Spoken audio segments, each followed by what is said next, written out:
Hello.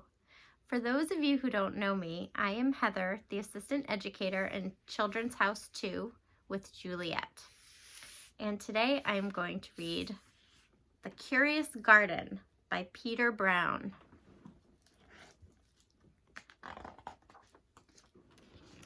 The Curious Garden.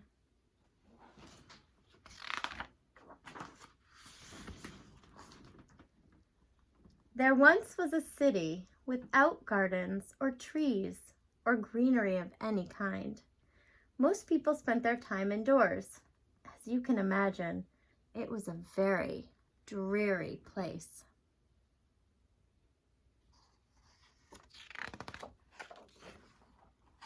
However, there was one boy who loved being outside. Even on drizzly days, while everyone else stayed inside, you could always find Liam happily splashing through his neighborhood. It was on one such morning that Liam made several surprising discoveries. He was wandering around the old railway, as he did from time to time, when he stumbled upon a dark stairwell leading up to the tracks. The railway had stopped working ages ago, and since Liam had always wanted to explore the tracks, there was only one thing for the curious boy to do.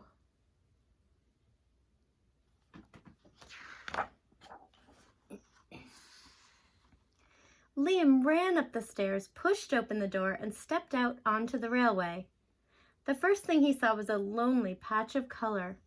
Wildflowers and plants were the last thing he had expected to find up there, but when he took a closer look, it became clear that the plants were dying. They needed a gardener.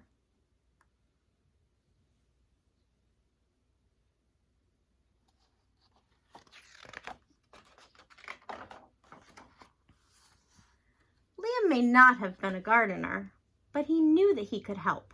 So he returned to the railway the very next day and got to work.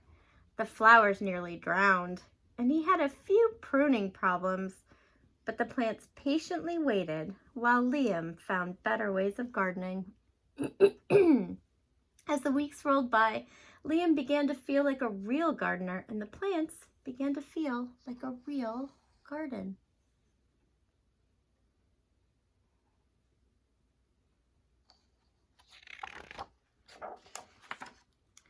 Most gardens stay in one place, but this was no ordinary garden. With miles of open railway ahead of it, the garden was growing restless. It wanted to explore. The tough little weeds and mosses were the first to move. They popped up farther and farther down the tracks and were closely followed by the more delicate plants. Over the next few months, Liam and the Curious Garden explored every corner of the railway.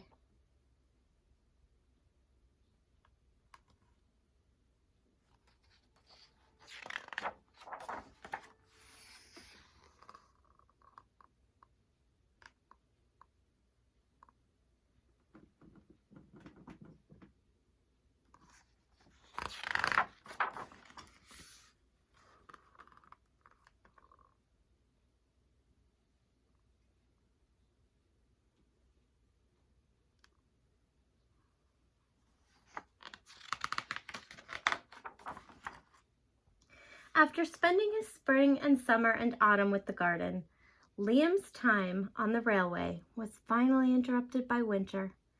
Heavy blankets of snow fell on the city that season, and for the first time since he'd become a gardener, Liam could not visit the plants.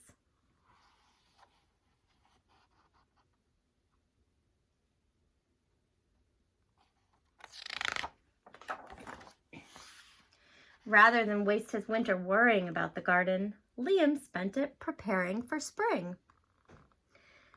After 3 cold months, the snow finally began to melt, and Liam rolled his new gardening gear over to the railway.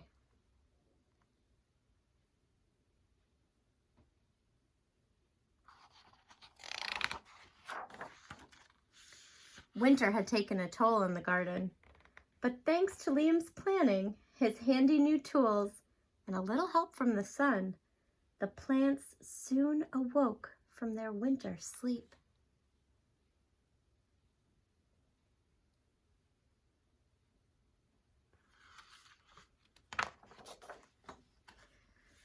the garden had always wanted to explore the rest of the city, and that spring it was finally ready to make its move.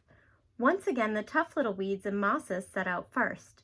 They popped up farther and farther from the railway and were closely followed by the more delicate plants. The garden was especially curious about old, forgotten things.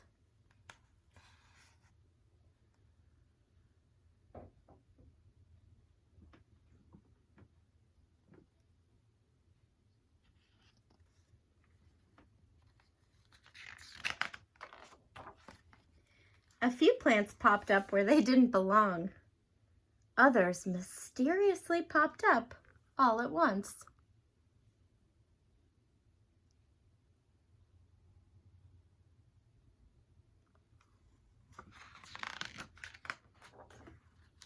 But the most surprising things that popped up were the new gardeners.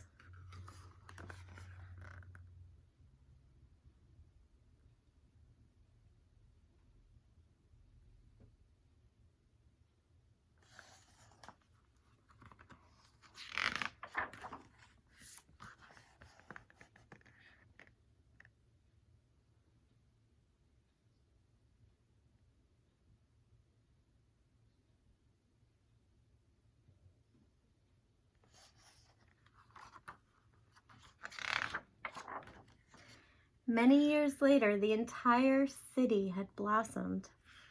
But of all the new gardens, Liam's favorite was where it all began.